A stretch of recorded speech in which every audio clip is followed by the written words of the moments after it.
A veces damos por hecho algunos conceptos sobre los que no tendríamos ni puta idea de qué responder en caso de tener que describirlos. Pensemos en la palabra protagonista.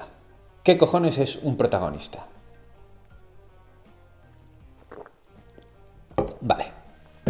La respuesta parece fácil, ¿no? Pues ¿quién coño va a ser? ¿Quién protagoniza? Ahora bien, ¿qué hostia significa protagonizar? Sé que mucha gente probablemente estará pensando, tío, esto es algo muy básico, pero de hecho no lo es. Lo que ocurre es que son conceptos que se utilizan continuamente, conceptos que entendemos como ya asimilados sobradamente porque forman parte de nuestra vida. Pero es que generalmente se utilizan o de forma incorrecta o vaga. Un protagonista es el personaje que hace avanzar la trama. Y aquí nos surge una nueva duda. ¿Qué cojones es una trama? Nuevamente una palabra, bueno, que parece que tenemos muy asimilada. Pero no, una trama no es una idea, una trama no es una premisa, una trama no es un argumento, una trama no es un guión.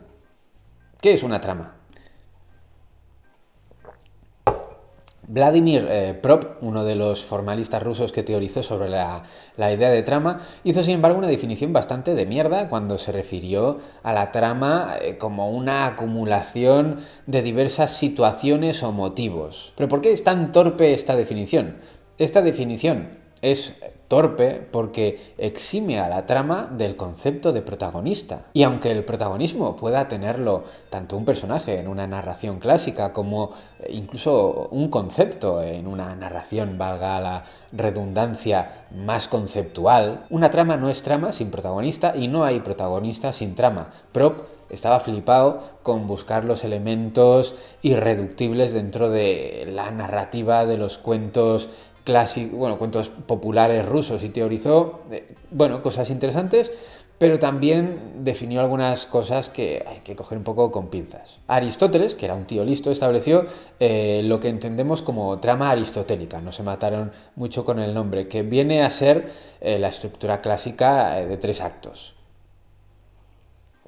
Planteamiento, nudo y desenlace. Y esto es básicamente lo que hay en cualquier película que puedas ver en una sala de cine, desde Casablanca hasta Pulp Fiction o Memento. Por mucho que nos intenten vender que modificar la linealidad cronológica de los acontecimientos es una forma de transgredir la estructura de 3 actos. Spoiler, no transgrede un carajo. El planteamiento no tiene por qué ser el inicio cronológico de una serie de acontecimientos. El nudo no tiene por qué ser la etapa intermedia y el desenlace no tiene por qué corresponder al último punto temporal. La cronología dentro de la ficción nos la trae al pairo.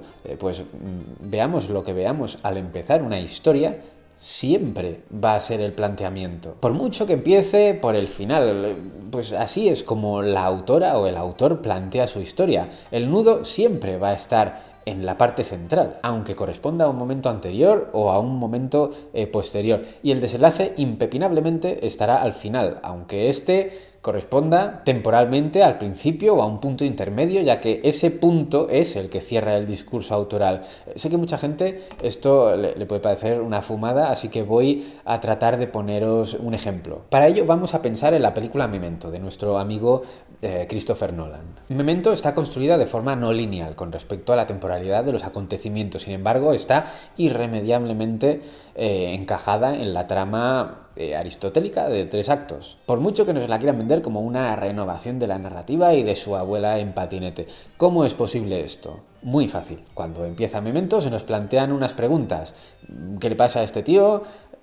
¿Por qué lleva tanto estatus? Etcétera. Es decir, nos plantea una situación. Conforme avanza, todo se va complicando. El protagonista se enfrenta a distintos peligros y vamos descubriendo cosas, pero todavía no tenemos toda la información, aunque podamos intuirla. Esto es el nudo. Y al terminar, independientemente del momento temporal en la vida del protagonista, es cuando se nos responde a las preguntas planteadas al inicio, es decir, esto es el desenlace. El desenlace es siempre la respuesta directa a todo lo que se plantea en el primer tramo.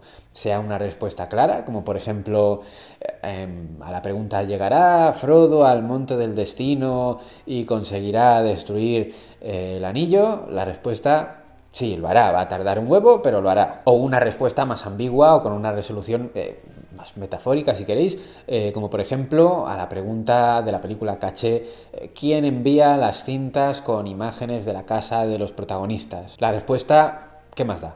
La respuesta define el significado de la narración, tanto si se responde de forma clara como si no. Y siempre es el desenlace. Ahora bien, ¿qué significa protagonista? Esa es la pregunta de esta narración y eso que ni siquiera hemos llegado a una conclusión sobre lo que es una trama. Lo resumimos rápido. Una trama es un orden causal de acontecimientos y para que esa sucesión causal pueda suceder hace falta una figura protagonista que la haga avanzar y unas fuerzas antagonistas que impidan dicho avance. Planteemos una historia simple. A quiere B, pero C se lo impide. Estos son los elementos en su mínima expresión. Esto puede ser Piecito quiere llegar al Valle Encantado, pero le separa un largo viaje, o Jason Bourne quiere saber quién es, pero no tiene memoria. Aquí ya tenemos incluidos a los protagonistas, Piecito y Jason Bourne. ¿Por qué son ellos los protagonistas? No porque sean los personajes que más aparecen en pantalla, podría no ser así y aún así serían los protagonistas. Son los protagonistas porque son quienes tienen el conflicto.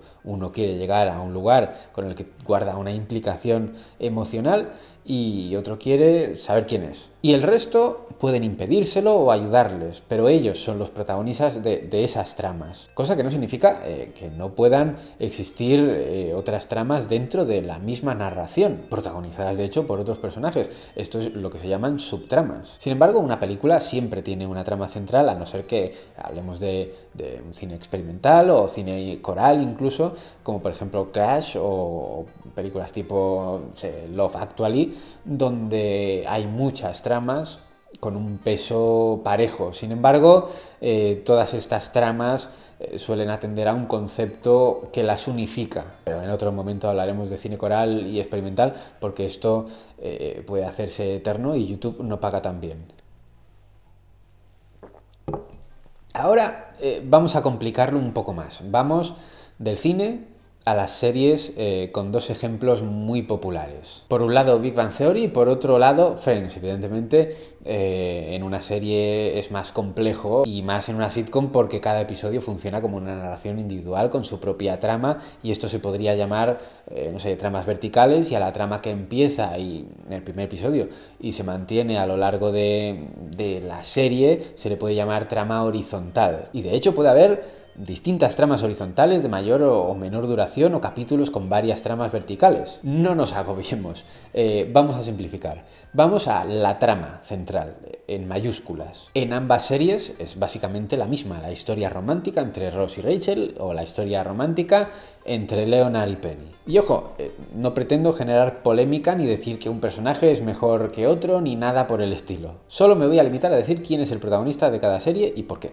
Realmente es bastante sencillo de entender, os lo digo y quitamos la tirita rápido. En el caso de Friends es Ross y en el caso de Big Bang es Leonard. Suerte que llegó Mom para cambiar el protagonismo masculino en las sitcoms actuales. Ahora vamos al porqué. En el caso de Friends puede resultar confuso porque Rachel viene con su propia trama y hay quien podría confundirla con la trama central. Eso, de hecho, es cojonudo porque significa que es un personaje que no fue creado como un objeto, ya que tenía su propio recorrido previo y encima ya lo traía avanzado de casa, como quien dice. La trama de Rachel es la de su matrimonio, del que ha escapado con el vestido de novia. Y puede parecer que la trama de Ross es también la de su relación previa, que también ha terminado, pero no. Ross es un pelele en esa relación y en esa trama, por así decirlo. Él se limita a estar ahí cuando lo dejan, punto. La trama real de Ross, es decir, la trama horizontal de Friends, la que le hace ponerse en movimiento, es la que empieza cuando ve a Rachel y se enamora de ella. ¿Por qué es él el protagonista y no ella?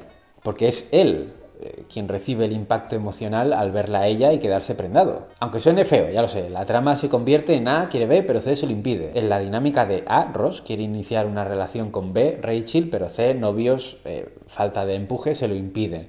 Esto no significa que Ross sea mejor personaje que Rachel, ni mucho menos. De hecho, Rachel es un personaje más fuerte y que evoluciona más. Pero su trama simplemente ya está empezada cuando la vemos por primera vez y sin embargo empieza para los espectadores más tarde que la trama de Ross. Y ahora creo que no hace falta que diga por qué Leonard es el protagonista de Big Bang, pero básicamente es lo mismo. La trama, el primer movimiento emocional, el primer cambio en el llamado mundo ordinario es la llegada de Penny. ¿Y por qué es él el protagonista y no Sheldon, por ejemplo? Porque es él el que inicia un movimiento para llegar a ella. A Sheldon se la suda Penny. Nuevamente A quiere B. Es interesante ver cómo muchos de los protagonistas suelen ser los personajes, de hecho, menos interesantes, pero es algo muy fácil de explicar. Leonard es muy inteligente, pero Sheldon lo es más. Además tiene 1000 manías, lo que lo hace mucho más característico. Raz también tiene la particularidad de no poder hablar con chicas a no ser que esté borracho. Y Howard vive una especie de lucha entre su actitud de seductor y la realidad. Todos son personajes más característicos y por eso todos son secundarios de la trama horizontal.